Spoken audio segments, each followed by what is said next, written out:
নমস্কার, শুভ সন্ধ্যা। হসলা রেডিওতে সকলকে স্বাগত জানাই।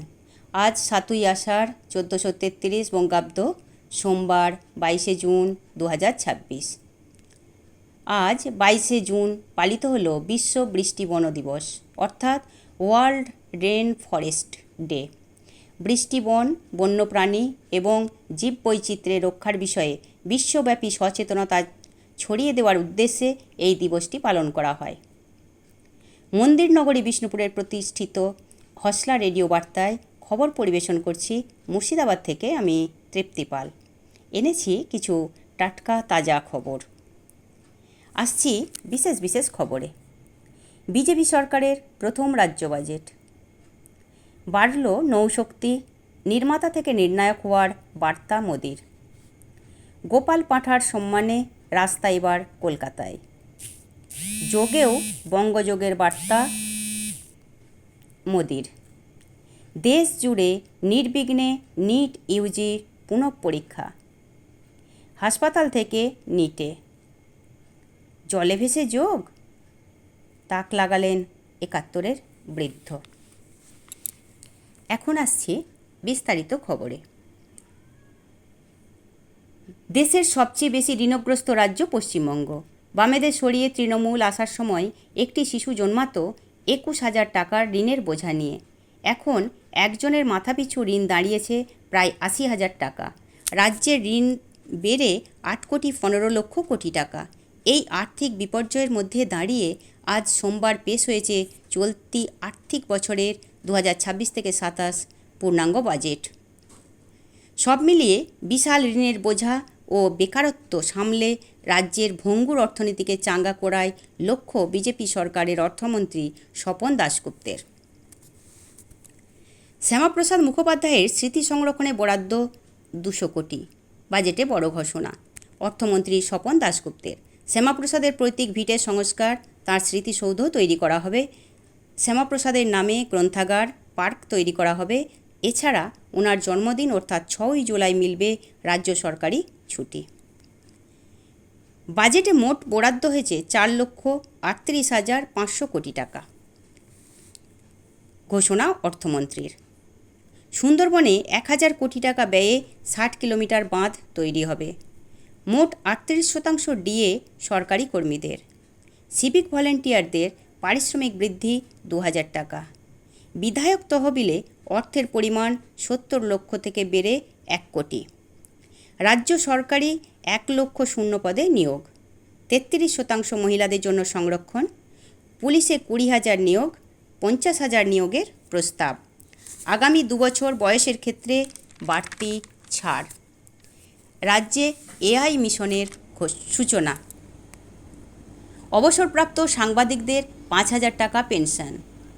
মিথ্যা মামলায় ফেঁসে কারাবাসে 10,000 অনুদান। অন্নপূর্ণা যোজনায় 36,000 কোটি বরাদ্দ। 25 থেকে 60 বছরের মহিলারা সরাসরি ব্যাংক অ্যাকাউন্টে পাবেন টাকা। 125 দিনের জি রাম জিতে 14,000 কোটি বরাদ্দ বৃদ্ধি। নতুন 25 লক্ষ সংযোজন করা হবে। মা আহার কেন্দ্র বাড়ছে শহরাঞ্চলে আরও 4টি। 5 টাকায় মিলবে মাছ ভাত। উত্তরবঙ্গের জন্য বাণিজ্যিক টি এস্টেট জমি 30 থেকে কমে হলো 15। গিগ ওয়ার্কারদের জন্য বিনামূল্যে চার্জিং পয়েন্ট ও জলের বন্দোবস্ত করা হবে। পার্শ্ব শিক্ষক, অঙ্গনওয়াড়ি ও আশাকর্মীদের বেতন বৃদ্ধি মাসিক 5,000 টাকা। দাদন পাত্র বাড়ে গভীর সমুদ্র বন্দর পিপিপি মডেলে। বীরভূমে ময়ূরাক্ষীর ওপর 4 লেনের ব্রিজ। দুর্গাপুর, আসানসোল, শিলিগুড়িতে মেট্রো পরিষেবা চালুর প্রস্তাব।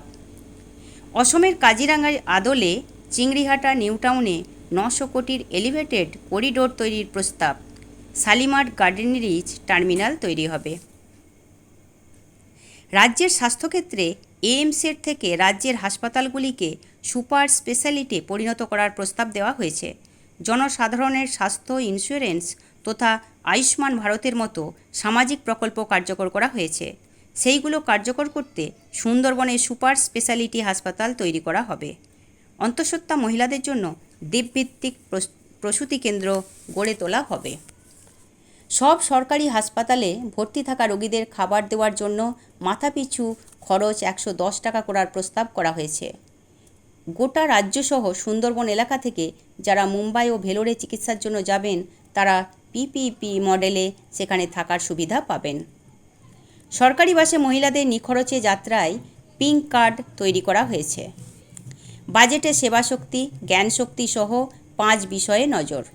কর্মসংস্থান, শিল্পকে অগ্রাধিকার। দুর্গাপুজোয় বিশ্বজনীন পর্যটন ব্র্যান্ডিং। জঙ্গিপুরে ভাঙন মোকাবিলায় 53 কোটি টাকা কেন্দ্রের সাহায্যে বাস্তবায়িত হবে। Ghatal master plan. কেন্দ্রের সাহায্যে বাস্তবায়িত হবে ঘাটাল মাস্টার প্ল্যান। 1200 কোটি টাকা বরাদ্দ ঘোষণা। উত্তরবঙ্গে শিল্পে জোর। পরিবেশ বান্ধব বাংলা গড়তে জোর। প্রতিযোগিতামূলক পরীক্ষার প্রস্তুতিতে অর্থ বরাদ্দ। মিড ডে মিলে পড়ুয়া পিছু 10 টাকা করে বরাদ্দ। রাঁধুনিদের 1000 টাকা বেতন বৃদ্ধি। মহিলা বিশ্ববিদ্যালয় তৈরির ঘোষণা কাঁথি, কালিয়াচক ও ফলতায়। সব স্কুলে স্যানিটারি ভেন্ডিং মেশিন। বয়স্ক, বিশেষ ক্ষমতা সম্পন্ন ও বিধবা ভাতা 500 টাকা বৃদ্ধি। পুরুলিয়ার মালদহে বিমানবন্দর। হাসিমারা ও কোলাইকুণ্ডা বিমানবন্দর সম্প্রসারণে জমি। কলকাতা বিমানবন্দরের কাছে আরেকটি নতুন বিমানবন্দর। নতুন সরকারের লক্ষ্য বিকশিত ভারত। রাজ্যের সব প্রকল্প চালু থাকবে। বাংলাকে জাতীয় স্তরে পুনরুত্থানের মিশন নিয়েছি বললেন অর্থমন্ত্রী স্বপন দাশগুপ্ত। ক্রেতা থেকে নির্মাতায় উত্তরণ, সেখান থেকে নির্ণায়ক হওয়ার পথ খুঁজে বের করা। কলকাতা শ্যামাপ্রসাদ বন্দরের গার্ডেন রিচে দেশীয় প্রযুক্তিতে তৈরি 3টি যুদ্ধজাহাজের উদ্বোধন করে বার্তা প্রধানমন্ত্রী নরেন্দ্র মোদীর। এতে আরও শক্তিশালী হল ভারতীয় নৌশক্তি। আইএনএস দুনাগিরি, আইএনএস অগ্রয়, আইএনএস সংশোধক এই 3টি যুদ্ধজাহাজকে নৌসেনার হাতে তুলে দিয়ে মোদী বলেন, নৌসেনা সক্ষম না হলে কোনো রাষ্ট্র শক্তিশালী হতে পারে না। সমুদ্র থেকে উন্নতি, সুরক্ষা, সমৃদ্ধি জড়িয়ে। সমুদ্র থেকে উন্নতি, সুরক্ষা, সমৃদ্ধি জড়িয়ে। বিশ্বে অধিকাংশ ব্যবসা সমুদ্রপথেই হয়। বিভিন্ন দেশের সঙ্গে জুড়ে রাখা ডেটা নেটওয়ার্কও সমুদ্রের নিচে। তাই যে দেশের সমুদ্র সামর্থ্য মজবুত হবে তার আর্থিক ও রণনীতিও ততটাই মজবুত হবে, যেটা বুঝেই ভারত নিজেকে তৈরি করছে। ওই 3টির মধ্যে 2টি উদ্বোধনের পর রবিবারই রওনা দিয়েছে আন্দামানের পথে, অর্থাৎ উপকূলীয় নিরাপত্তায় জোর ভারতের। অনুষ্ঠানে ছিলেন রাজ্যপাল RN রবি এবং মুখ্যমন্ত্রী শুভেন্দু অধিকারী। মোদী বলেন, আমাদের শক্তি হলো আত্মনির্ভরতা। সেটাই হয়েছে। ভারত এখন আর ক্রেতা নয়, নির্মাতা হতে চায়। শান্তি ও সমৃদ্ধি রক্ষায় অপরিহার্য হলো শক্তি, তা বাড়াতেই হবে। সেটাই ভারতের লক্ষ্য। কারণ নির্মাতা হলে একদিন নির্ণায়কও হবে আমাদের দেশ। প্রধানমন্ত্রীর দাবি, এবার ভারত সমুদ্র শক্তির পরবর্তী ধাপে প্রবেশ করবে। জাহাজ নির্মাণের জন্য 70,000 কোটির আর্থিক প্যাকেজ হয়েছে। 2014 সালের আগে প্রতিরক্ষা বাজেট ছিল 40,000 কোটি, আর এখন সেই বাজেট 1,40,000 কোটির। গার্ডেন রিচ শিপ ইয়ার্ডেই তৈরি হয়েছে এই 3টে যুদ্ধজাহাজ। দুনাগিরিতে অত্যাধুনিক হাতিয়ার মিসাইল ব্রহ্মস রয়েছে। অগ্রয় সমুদ্রবর্তী তীরবর্তী অংশ এবং গভীর জলে সমীক্ষা করতে পারে। অত্যাধুনিক প্রযুক্তি ধরতে পারে শত্রুপক্ষের কোনো জাহাজের উপস্থিতি, এবং আইএনএস সংশোধককে হালকা ওজনের টর্পেডো রকেট লঞ্চার রয়েছে। জলের তলায় তীক্ষ্ণ নজরদারিতে সক্ষম। ফলে এই 3টে জাহাজ নিয়ে গর্বিত মোদীর বক্তব্য, আজ বিশ্ব হাইড্রোগ্রাফিক দিবস।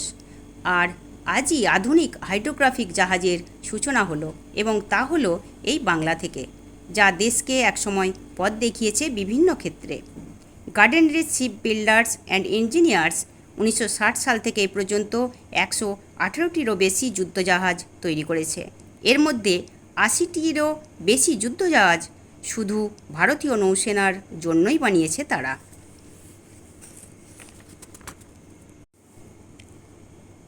বাংলার জনরায়ের সরকার পরিবর্তনের পর এবার 1946 সালের দ্য গ্রেট ক্যালকাটা কিলিংয়ের স্মৃতি মুছতে পশ্চিমবঙ্গ দিবসে এক গুরুত্বপূর্ণ সিদ্ধান্ত নিল কলকাতা পুরসভা। পার্ক সার্কাস 7 পয়েন্ট লাগোয়া সুরাবর্দী অ্যাভিনিউয়ের নাম বদলে গোপাল মুখার্জি রোড করার সিদ্ধান্ত হয়েছে। তাকে ঐতিহাসিক আখ্যা দিয়ে এক্স হ্যান্ডেলে সাধুবাদ জানিয়েছেন মুখ্যমন্ত্রী শুভেন্দু অধিকারী। 1946 সালে কলকাতায় ভয়ঙ্কর দাঙ্গা রুখতে তাঁর টিম নিয়ে শত শত হিন্দুর প্রাণ রক্ষা করেন গোপাল মুখোপাধ্যায়। তিনি গোপাল পাঁঠা নামে বিখ্যাত। পার্ক সার্কাস 7 পয়েন্ট লাগোয়া সুরাবর্তী অ্যাভিনিউয়ের নাম বদলে গোপাল মুখার্জি রোড হবে। শরীরচর্চার বৃত্তমুক্ত করে যোগাভ্যাসকে রাজনীতির জনযোগের রাস্তায় নিয়ে গেলেন প্রধানমন্ত্রী নরেন্দ্র মোদী। রবিবারে রেড রোডে যোগ প্রশিক্ষকের ভূমিকা নিয়ে অবতীর্ণ মোদী আসলে রাজনীতির প্রশিক্ষণও দিয়ে গেলেন এ রাজ্যে তাঁর সরকারের কুশীলবদেরও। আন্তর্জাতিক যোগ দিবসে পশ্চিমবঙ্গের মাটিতে যোগাসনের আসরে আনলেন শ্রীরামকৃষ্ণ, বিবেকানন্দ, অরবিন্দ, রবীন্দ্রনাথের নামও। যোগ চর্চার সূত্রে প্রধানমন্ত্রী বললেন, যোগ সকলকে একসঙ্গে জুড়ে দেয়। যোগ মানুষের সঙ্গে মানুষের একতা তৈরি করে।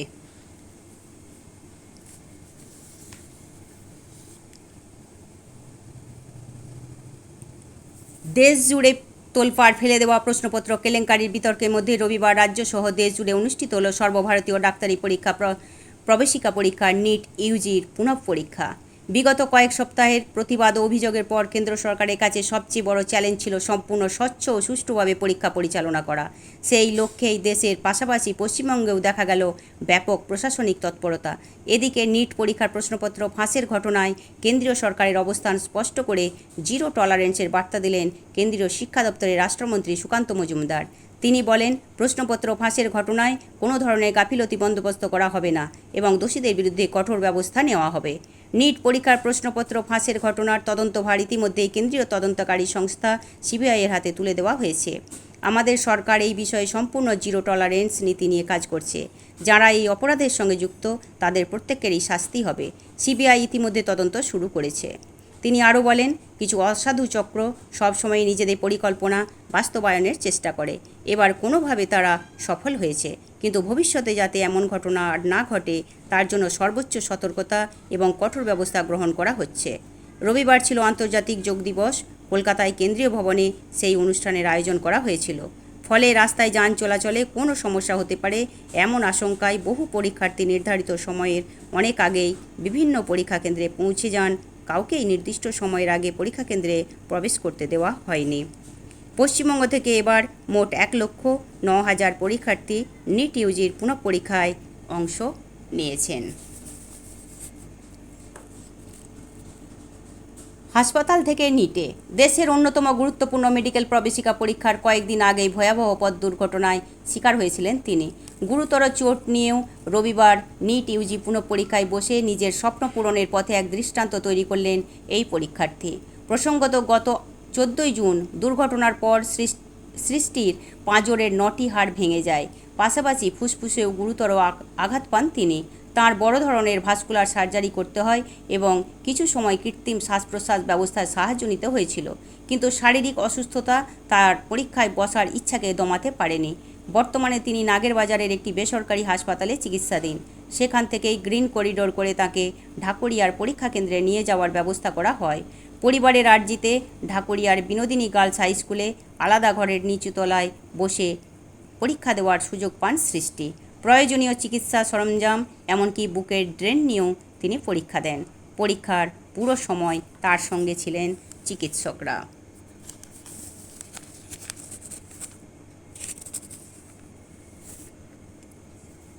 উলুবেড়িয়া এক কথায় বিস্ময় জলযোগ। সবাই যখন যোগ দিবসে ভূমিতে যোগাসনে ব্যস্ত, তখন জলে যোগ দিবস পালন করে তাক লাগিয়ে দিলেন পাঁচলার জালালসি এলাকার 71 বছর বয়সী গোপাল আদক। এদিন বেশ কিছুক্ষণ ধরে তিনি জলে ভাসমান অবস্থায় যোগাসন করলেন। ভাসমান অবস্থাতেই যোগের একাধিক আসন অনুশীলন করলেন। জানা গেল প্রায় 50 বছর ধরে তিনি এই ধরনের যোগ অনুশীলন করে চলেছেন, যা কার্যত বিস্ময়। প্রতিদিন তিনি কমপক্ষে 10 থেকে 15 মিনিট করে জলে ভাসমান অবস্থায় যোগ অনুশীলন করেন বলে জানান গোপালবাবু। রবিবার যোগ দিবসেও তাঁর ব্যতিক্রম হয়নি। এদিন তিনি ধুলাগড়ের এক জায়গায় মিনিট 10 জলে ভেসে থেকে যোগাসন করেন। তা দেখতে ভিড় জমান প্রচুর উৎসাহী মানুষ। কিন্তু কিভাবে জলে ভেসে থেকে এমন ব্যতিক্রমী যোগাসন শিখলেন তিনি? গোপালবাবুর কথায় 5 থেকে 6 বছর বয়স থেকে 5 থেকে 6 বয়সেই থেকেই আমি যোগাসন অনুশীলন করি। ৭৮-এর বন্যায় যখন সব তোলপাড় হয়ে গেছিল, তখন বাঁচার তাগিদে হঠাৎই এই ধরনের বিশেষ যোগাসন শিখে ফেলি। মনে হয় ঈশ্বর প্রদত্ত কোনো শক্তির মাধ্যমেই শিখেছিলাম। তারপর থেকেই আমি এই জলযোগ অভ্যাস করি। এর জন্য বিশেষ কৌশলও লাগে। বর্তমানে তিনি বিনামূল্যে বেশ কিছু ছেলেকে এই বিশেষ যোগ শেখান। ইতিমধ্যে লোকমুখে তাঁর খ্যাতিও ছড়িয়েছে। অনেকে এই বিশেষ যোগ শেখার জন্য গোপালবাবুকে বাড়িতে ডেকে নিয়ে যান। গোপালবাবুর ৩ ছেলে। আগে তিনি জরির কারবার করতেন। ব্যবসা থেকে যা আয় হতো তা নিয়েই চলত সংসার। এরপর ছেলেরা বড় হয়ে গেলে তাদের দোকান করে দেন। তারপর থেকেই পুরোপুরি যোগ নিয়ে ব্যস্ত থাকেন গোপালবাবু। তাঁর কথায় প্রত্যেক দিন কমপক্ষে 10 মিনিটে এই জলযোগ অভ্যাস করি। নিয়মিত এভাবে জলে ভেসে থাকার ফলে স্বাভাবিকভাবে আমার জ্বর জ্বালা তেমন কিছু হয় না। বৃদ্ধ বয়সেও গোপালবাবুর এমন নিষ্ঠা ও অধ্যবসায় দেখে মুগ্ধ স্থানীয়রাও। আপনারা খবর শুনছেন হসলা রেডিওতে। এখন আসছি জেলার খবরে। বহরমপুর, জঙ্গিপুর, ডোমকল। সুস্বাস্থ্য বজায় রাখা, রোগ প্রতিরোধ ক্ষমতা বৃদ্ধি, মানসিক চাপ, দুশ্চিন্তা হ্রাসের জন্য যোগাসন খুবই উপকারী। তাই আন্তর্জাতিক যোগ দিবসে সারা বিশ্বের সঙ্গে মুর্শিদাবাদ জেলার বিভিন্ন এলাকাতেও বহু মানুষ যোগাসন চর্চায় অংশ নিলেন। রবিবার সকালে জেলা জুড়ে সরকারি ও বেসরকারি উদ্যোগে দিনটি পালিত হয়। প্রশাসন বিভিন্ন মাঠ, নবনির্মিত সেতু, পদ্মার পাড়, ঐতিহাসিক স্থাপত্যকে যোগাসন চর্চার জন্য বেছে নিয়েছিল। জেলার প্রতিটি বিদ্যালয়ে শিক্ষক শিক্ষিকা ছাত্রছাত্রীদের যোগাসন অনুশীলন করতে দেখা যায়। ঐতিহাসিক হাজারদুয়ারি প্রাসাদের সামনে যোগ দিবসের অনুষ্ঠানে হাজির ছিলেন অনগ্রসর শ্রেণী কল্যাণ মন্ত্রী গৌরীশঙ্কর ঘোষ। তিনি বলেন, শারীরিক গঠন, সুস্বাস্থ্যের জন্য ছেলেবেলা থেকেই যোগাভ্যাস প্রয়োজন। প্রতিটি স্কুলে যোগের পাঠ দেওয়া উচিত বলে মনে করি। এখন আসছি খেলার খবরে। অনূর্ধ্ব-19 বিশ্বকাপের ফাইনালে হোক বা ভারত, এ দলের হয়ে ত্রিদেশীয় সিরিজের ফাইনাল বৈভব সূর্যবংশীর ব্যাটে ঝড় উঠবেই। রবিবারেও তা দেখা গেল। তার 29 বলে 94 রানের তাণ্ডবের কাছে হার মারল শ্রীলঙ্কা এ। 66 রানে শ্রীলঙ্কা একে হারিয়ে চ্যাম্পিয়ন তিলক বর্মার ভারত এ দল। প্রথমে ব্যাট করে 9 উইকেটে 377 রান তোলে ভারত। জবাবে 311 রানে অল আউট শ্রীলঙ্কা এ। 3টি করে উইকেট নেন জস ঠাকুর ও ব্রিপ্রজ নিগম।